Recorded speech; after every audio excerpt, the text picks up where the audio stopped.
Hello, cadets. Welcome to the channel of Chandigarh Defense Academy again. मैं समित पाल सिंह आज फिर लेके आया हूँ फिजिक्स फॉर एनडीए और आज हम करने जा रहे हैं जैसे कि मैंने वादा किया था। आज हम बात करेंगे कुछ क्वेश्चंस की और क्वेश्चंस रिलेटेड हैं यूनिट्स, मेजरमेंट एंड डायमेंशन से। तो पिछले 5 लेक्चर्स में मैंने यूनिट्स की बात करी है, उनको मेजर कैसे करना है, फिर सिग्निफिकेंट फिगर्स की बात करी है, एरर्स के बारे में जाना है और फिर अब हमने डायमेंशंस के बारे में भी पढ़ा था लास्ट लेक्चर में। तो आओ शुरू करते हैं कुछ क्वेश्चंस। ये कुछ क्वेश्चंस हैं जो प्रीवियस ईयर एनडीए में भी आ चुके हैं। तो आइए शुरू करते हैं आज का लेक्चर। आज हम बात करेंगे क्वेश्चंस की, क्योंकि कंसेप्ट तो हमने समझ लिए हैं। तो अगर मैं पहले क्वेश्चन की बात करूं जो आपके सामने आ रहा है, question is simple statement question है। कहता है जी 1 फर्मी इज इक्वलेंट टू, एक फर्मी की वैल्यू क्या होती है।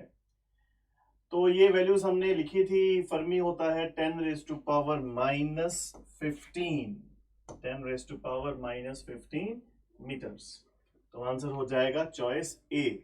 बट बच्चों सिर्फ चॉइस टिक नहीं करनी है, ये भी देखना है कि कुछ और कन्वर्जन्स क्या होती हैं। तो मैं एक जनरल से कुछ कन्वर्जन्स आपको समझा देता हूँ, याद रखिएगा। सबसे छोटी से अगर मैं शुरू करूं तो फर्मी हो गया, या फेम्टो भी बोल देते हैं इसको। तो एफ अगर लिखा हो कहीं पे, वो कॉरेस्पॉन्ड करता है 10 रेज टू पावर माइनस 15 को। फिर आएगा पीको, पी से रिप्रेजेंट होता है, that is 10 raise to power minus 12।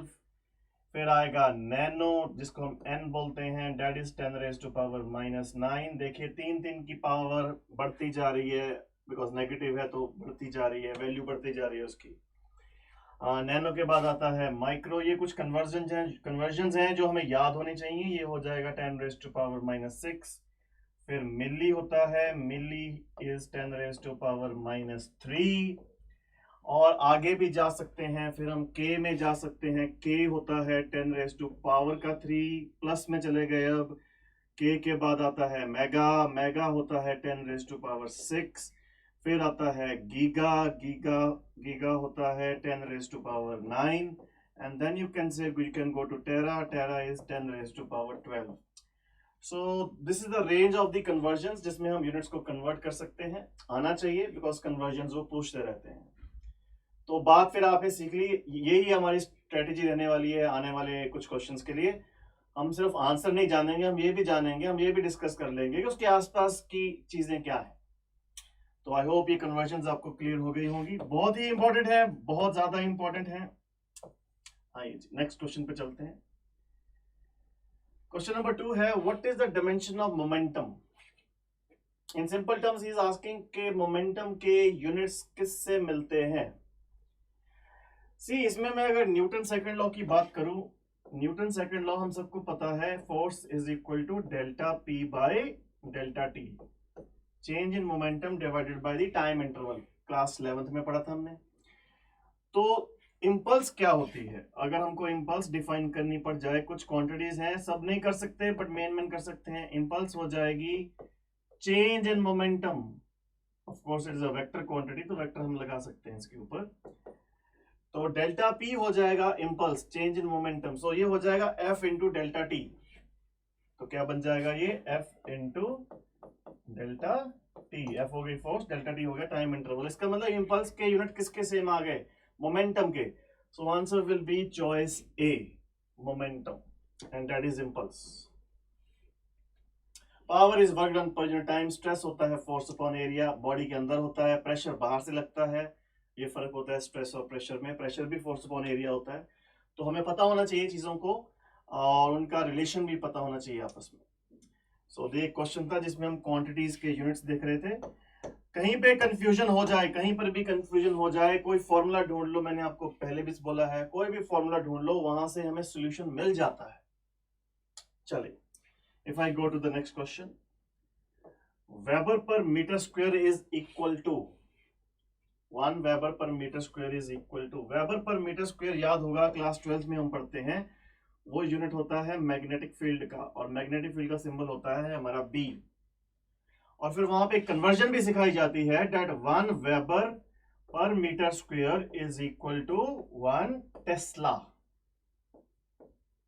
तो ये यूनिट्स का खेल है, चैप्टर यूनिट्स का है, तो इसका आंसर क्या हो जाएगा, choice B, 1 Weber per meter square is equal to 1 Tesla.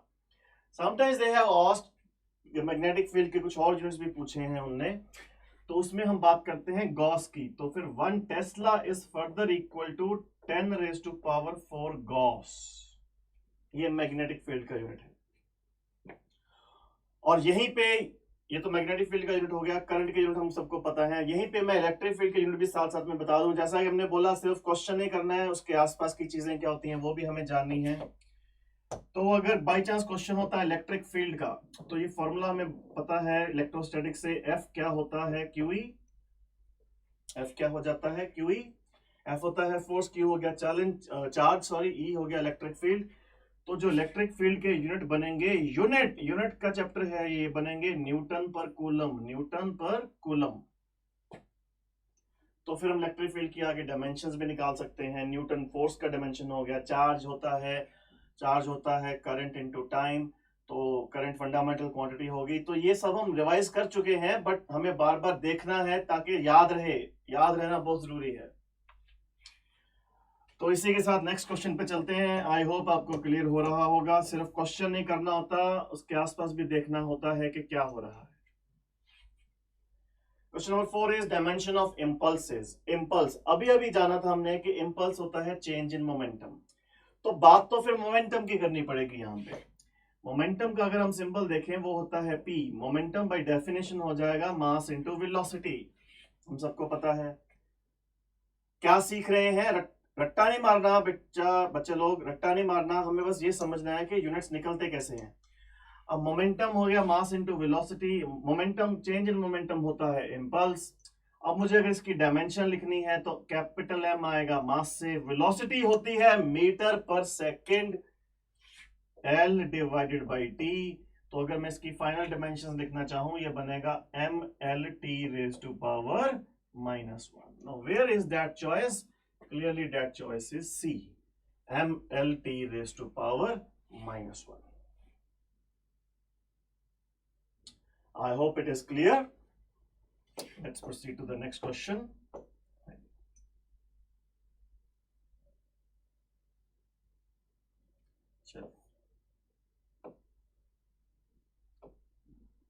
Question number 5 is 1 parsec is equal to 1 parsec.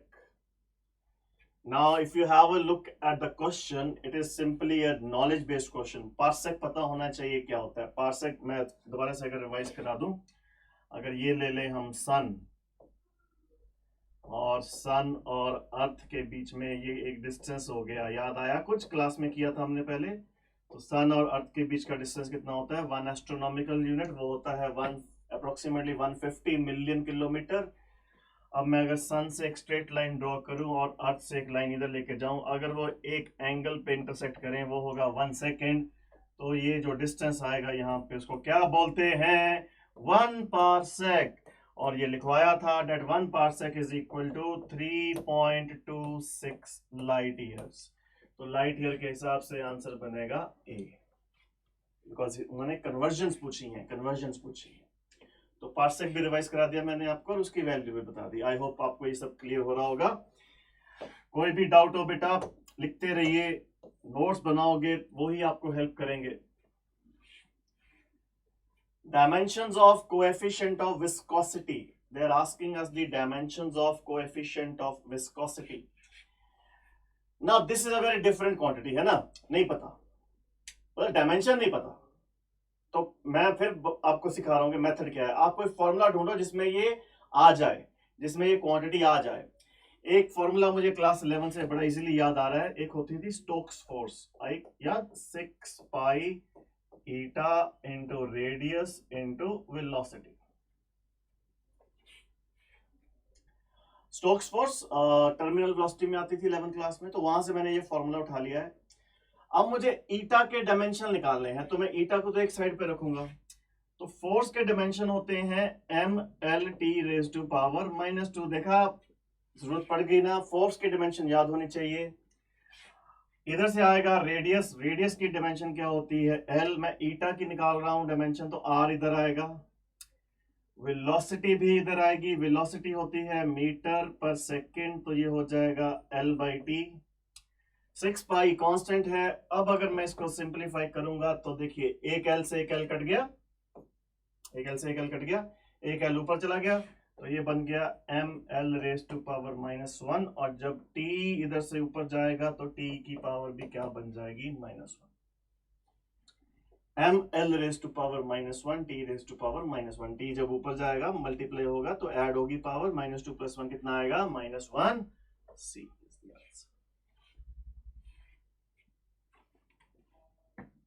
I hope you got the method. Method सीखना बहुत जरूरी है कि अगर कोई अनजानी सी क्वांटिटी आ जाए जिसकी हमें डायमेंशंस नहीं आती तो निकालें कैसे।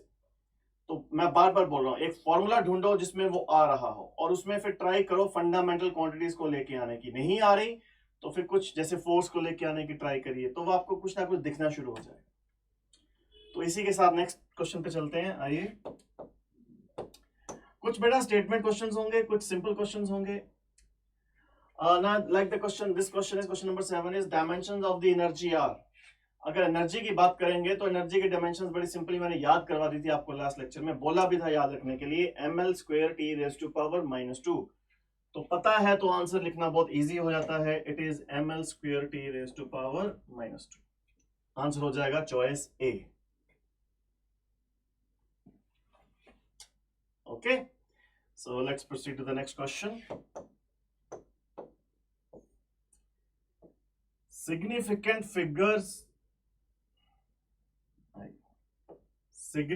figures in the measurement of, question is 2.030 meter of length। Significant figures in the measurement of 2.030 meter of length are। Rules हम सिंपल लगाएंगे, all non zero are significant, 2 और 3 सिग्निफिकेंट हो गए, 0 between non zero is significant, 0 भी significant हो गया, पिछले वाला जो 0 लगा हुआ है वो भी सिग्निफिकेंट हो जाएगा क्योंकि ये एक डेसिमल नंबर है, डेसिमल में रिप्रेजेंटेशन हुई है, तो चारों के चारों डिजिट सिग्निफिकेंट हैं, तो आंसर इसका क्या हो जाएगा, C. Answer is C, 4 are significant. Let's proceed to the next question. Question number 9. Significant figures in the measurement of 0.060 meter cube of volume R। तो अगर मैं वॉल्यूम की बात करूंगा, ध्यान से देखिए, डाटा आया है 0.060। कहता है जी इसमें से सिग्निफिकेंट फिगर्स बताइए। रूल सिंपल लगाएंगे, leading zeros are not significant क्योंकि डेसिमल नंबर है या कोई भी नंबर हो, 6 सिग्निफिकेंट हो जाएगा, ट्रेलिंग जीरो भी सिग्निफिकेंट हो जाएगा because the representation is in decimal, so based on that there are 2 significant figures, A is the answer। कितने सिग्निफिकेंट फिगर हो गए इसमें, 2। सो आई होप रूल्स भी क्लियर हैं, आपने मेरे पिछले लेक्चर्स देख लिए हैं, उसमें से आंसर करना हमारे लिए काफी इजी हो जाता है। आइए चलते हैं नेक्स्ट क्वेश्चन पे। In question number 10, it's a statement question as you can see. Let's read the statement. आइए पढ़ें। Least count of the instrument is defined as, हमने डिफाइन किया था लीस्ट काउंट, याद होगा। आंसर्स बाद में पढ़ लेंगे, चॉइसेस बाद में पढ़ लेंगे। अगर मैं सिंपली बोलूं लीस्ट काउंट, सबसे छोटा काउंट मतलब जो मेजर, लीस्ट मतलब सबसे छोटा, काउंट मतलब जिसको हम काउंट कर सकें।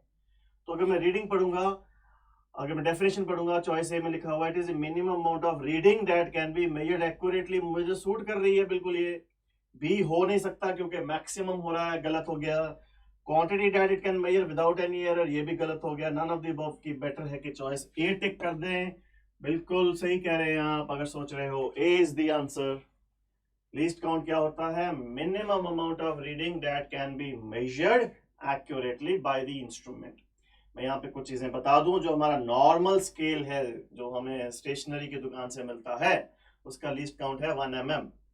फिर हमारे वर्नियर कैलिपर आते हैं, वो आपने स्कूल्स में देखे होंगे 11th क्लास में, उनका लीस्ट काउंट हो जाता है 0.1 mm। फिर उससे भी ज्यादा एक्यूरेट है हमारा स्क्रू गेज, तो लीस्ट काउंट उसका उससे भी कम होता है। तो जितना लीस्ट काउंट कम होगा उतना ज्यादा एक्यूरेटली हम मेजर कर सकते हैं किसी भी चीज को।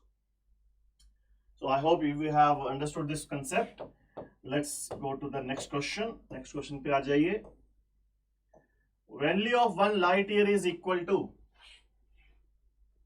Value of 1 light year is equal to, now 1 light year is the distance travel by light in 1 year. एक साल में जो डिस्टेंस लाइट ट्रेवल करती है, डिस्टेंस का यूनिट है। एसआई यूनिट्स में इसकी वैल्यू मैंने आपको लिखवाई थी, वो आई थी हमारी approximately 9.46 into 10 raise to power 15 meters. But अगर हम चॉइस देखेंगे वो किलोमीटर में लिखी हुई है, तो उसको ओवरकम करने के लिए मीटर को किलोमीटर में कन्वर्ट करो, 1000 से डिवाइड करो, 1000 से डिवाइड करोगे तो ये बनेगा 10 रेज टू पावर 12। बाकी डिजिट तो सेम रह जाएंगे, तो ए और सी में से कोई होगा। क्लियरली आंसर क्या हो गया इसका? ए इज द आंसर। तो ऐसे ही क्वेश्चन होते रहते हैं, डायमेंशन के क्वेश्चन हैं जो भी एग्जाम में आ रखे हैं वहीं से उठाए हैं। और मैंने एक जो जी, कैपिटल जी के डायमेंशन निकालने का क्वेश्चन कराया था लास्ट लेक्चर में, लेक्चर नंबर 5 में, प्लीज जरूर उसको देखिएगा, बहुत इंपॉर्टेंट है, लास्ट टाइम भी एनडीए में आया था। डेफिनेशन ऑफ लाइट ईयर्स, अभी अभी इसकी वैल्यू भी निकाली, अब हम उसका डेफिनेशन का क्वेश्चन है। तो डेफिनेशन में हम बताएंगे, आंसर पढ़ के बताइए, शाबाश। क्या वो टाइम का यूनिट है या डिस्टेंस का यूनिट है? लाइट ईयर, लाइट ईयर तो डिस्टेंस का यूनिट है, तो ए तो नहीं हो सकता, तो फिर बी होगा। बी क्या है? Distance travelled by light in 1 year, perfect. And don't forget speed of light कितना होना चाहिए इसके लिए? 3 into 10 raise to power 8 meter per second. Vacuum में लाइट को ट्रेवल करना है, तो एक साल में वो जितना डिस्टेंस ट्रेवल करेगी, that is 1 light year, that is a very big unit. Okay, let's go to the next one. ये सारे यूनिट्स मैं आपको समझा चुका हूं, ये आपकी बेनिफिट के लिए हम लेके आए हैं दोबारा से।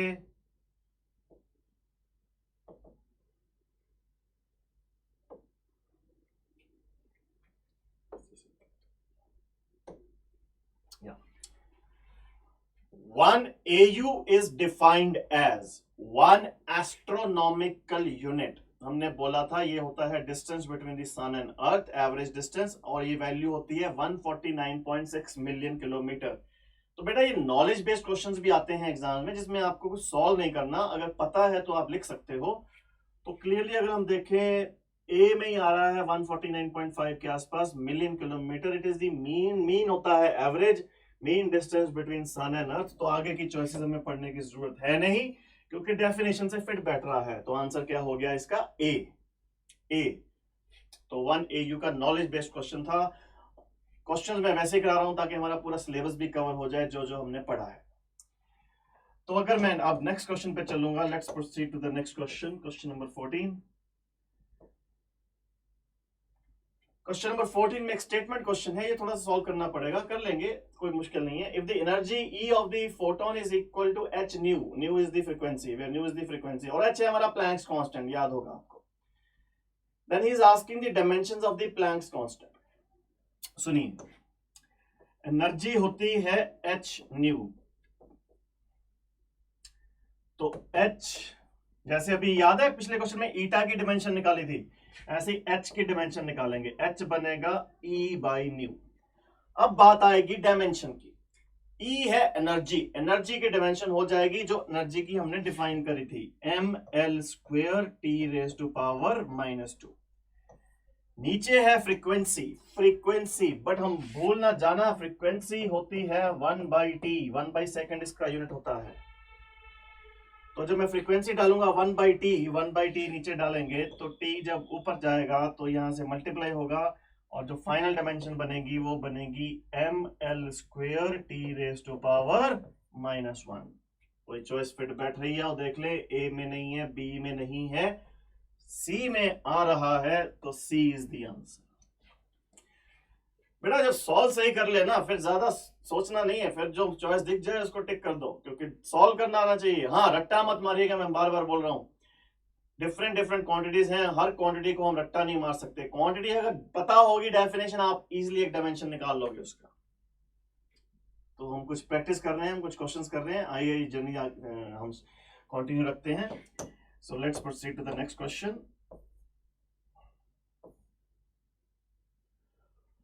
फोर्स और thrust of 1 newton is equal to, 1 newton का फोर्स है, उसकी वो कन्वर्जन पूछ रहा है डाइन्स के साथ। डाइन होता है सीजीएस यूनिट, ये भी हमने कर चुके हैं, पेपर में भी आया था, ये याद होना चाहिए। 1 newton is equal to 10 raise to power 5 dance.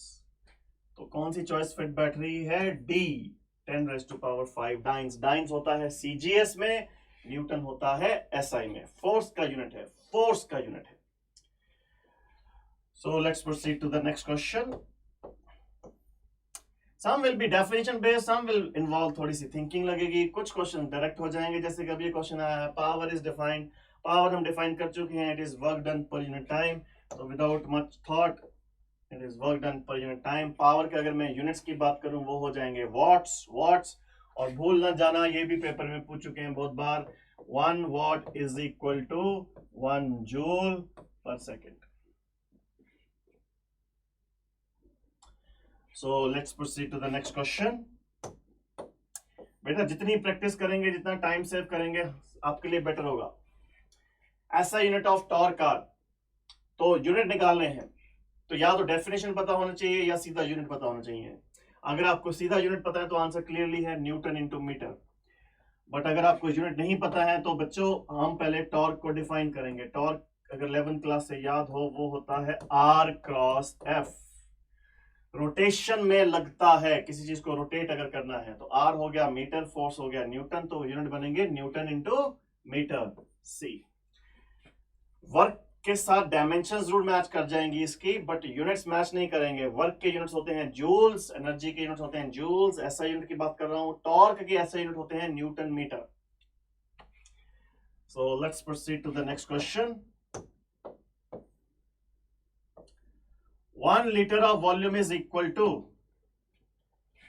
Conversion तो कहीं से भी पूछ सकते हैं, वो तो वॉल्यूम का 1 लीटर में पूछ लिया। मैं सिंपली बस एक कन्वर्जन लिखने जा रहा हूं। 1 लीटर, 1 लीटर में होते हैं 1000 सीसी या 1000 मिलीलीटर। 1 लीटर में there are 1000 millilitres. But then 1 CC का फुल फॉर्म क्यूबिक सेंटीमीटर या सेंटीमीटर क्यूब, जैसे मर्जी बुला लीजिए इसको। तो 1 लीटर में 10⁻³ सेंटीमीटर क्यूब सीसी का फुल फॉर्म। तो आंसर बनेगा डी, 1 लीटर में 10⁻³ सेंटीमीटर क्यूब। एंड क्वेश्चंस ये भी आ चुके हैं कि सेंटीमीटर क्यूब को मीटर में कन्वर्ट करके आंसर निकालो। सेंटीमीटर को जब हम मीटर में करेंगे तो 1/100 करना पड़ेगा, है ना? ध्यान से सुनना इसको, सेंटीमीटर को 1/100 करना पड़ेगा, बट क्यूब भी है तो 100 1/100 का क्यूब होगा। तो जब मीटर क्यूब में लिखेंगे तो 10⁻³ इंटू 1/10⁻³, ये तो आपने मीटर कर दिया, सॉरी 10⁻², और उसका क्यूब भी था।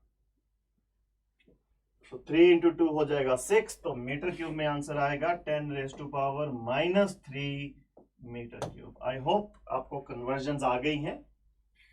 कन्वर्जन जब हम करते हैं तो यूनिट में जो कन्वर्जन है वो तो लिखना ही है, बट वो यूनिट पे क्या डला हुआ है, स्क्वायर डला हुआ है, क्यूब डला हुआ है, उसका ध्यान रखना है। सिंपली मीटर को कन्वर्ट नहीं करना, क्यूब भी था उसके ऊपर, वो भी ध्यान रखिए। फिलहाल इस क्वेश्चन का आंसर हो गया डी, 1 लीटर में 1000 CC, CC for cubic centimetre. So let's proceed to the next question. Acceleration is defined as, आने वाले चैप्टर में हम बहुत बात करने वाले हैं एक्सेलरेशन वेलोसिटी की। एक्सेलरेशन की अगर आपको डेफिनेशन याद हो, it is dv/dt, vector form में लिख दीजिए बिकॉज वेक्टर्स होते हैं ये। तो change in velocity, velocity change in time interval, तो rate of change in velocity a. मैं यहां पे एक चीज मेंशन कर दूं, जहां कभी भी रेट आ जाए, रेट मतलब बाय dt, पर unit time. So acceleration is defined as rate of change in velocity, and let me remind you, velocity is a vector and acceleration is also a vector.